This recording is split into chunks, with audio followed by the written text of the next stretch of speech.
ಚಿನ್ನಸ್ವಾಮಿ ಕ್ರೀಡಾಂಗಣದ ಬಳಿ 11 ಜನ ಬಲಿ ಪ್ರಕರಣಕ್ಕೆ ಸಂಬಂಧಪಟ್ಟಂತೆ ಸಿಎಂ ಡಿಸಿಎಂ ಗೃಹ ಸಚಿವರ ರಾಜೀನಾಮೆಗೆ ಬಿಜೆಪಿ ಪಟ್ಟು ಹಿಡಿದ ವಿಚಾರಕ್ಕೆ ಬಿಜೆಪಿ ನಾಯಕರ ವಿರುದ್ಧ ಸಚಿವ ಎಂಬಿ ಪಾಟೀಲ್ ಆಕ್ರೋಶ ವ್ಯಕ್ತಪಡಿಸಿದ್ದಾರೆ.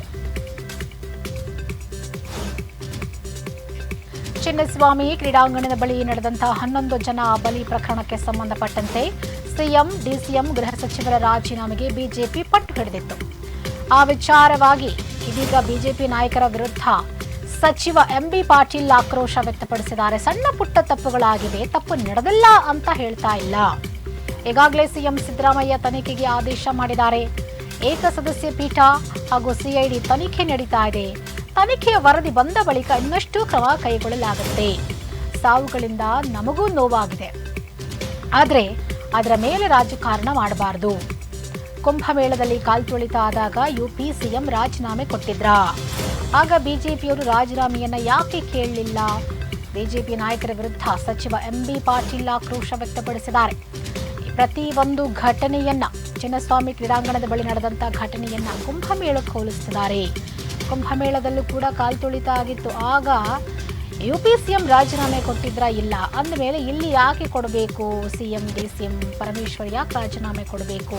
ತನಿಖೆ ಆಗ್ತಾ ಇದೆ, ನ್ಯಾಯಾಂಗದ ತನಿಖೆ ಆಗ್ತಾ ಇದೆ, ಸಿಐಡಿ ತನಿಖೆ ಆಗ್ತಾ ಇದೆ. ಏನು ವರದಿ ಬರುತ್ತೆ ಕಾದ್ ನೋಡೋಣ. ವರದಿ ಬಂದ ಮೇಲೆ ಯಾರಿಗೆ ಶಿಕ್ಷೆ ಆಗಬೇಕು ಅವರಿಗೆ ಆಗತ್ತೆ. ಸಣ್ಣ ಪುಟ್ಟ ತಪ್ಪುಗಳಾಗಿದೆ, ತಪ್ಪು ನಡೆದಿಲ್ಲ ಅಂತಲ್ಲ. ತನಿಖೆಗೆ ಆದೇಶ ಮಾಡಿದ್ದಾರೆ. ತನಿಖೆ ವರದಿ ಬರಲಿ, ಆಮೇಲೆ ಶಿಕ್ಷೆ ಯಾರಿಗೆ ಅಂತ ಹೇಳಿ ನೋಡೋಣ ಅಂತ ಈಗ ಎಂಬಿ ಪಾಟೀಲ್ ರಿಯಾಕ್ಟ್ ಮಾಡಿದ್ದಾರೆ.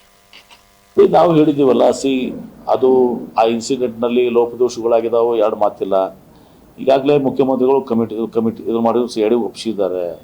ತನಿಖೆ ಆಗ್ತದೆ. ತನಿಖೆ ಆಗಿದ್ದಲ್ಲಿ ಯಾರ್ಯಾರು ತಪ್ಪಿಸ್ತಿದ್ದಾರೆ ನಾವು ಮೇಲೆ ಕ್ರಮ ಕೈಗೊಳ್ತೀವಿ. ಲೋಪದೋಷ ಆಗಿಲ್ಲ ಅಂತ ಯಾರು ಕೂಡ ಹೇಳ್ತಾ ಇಲ್ಲ. ಲೋಪದೋಷಗಳು ಆಗಿದ್ದಾವೆ, ನೋವು ಕೂಡ ಅಷ್ಟೇ ಆಗಿದೆ. ಅಪ್ಪ ಪ್ರಾಣ ಏನು ಕಳ್ಕೊಂಡಿದ್ದಾರೆ, ನಮಗೆ ಅತ್ಯಂತ ನೋವನ್ನು ಕೂಡ ನಾವು ಹೊಂದಿದ್ದೀವಿ.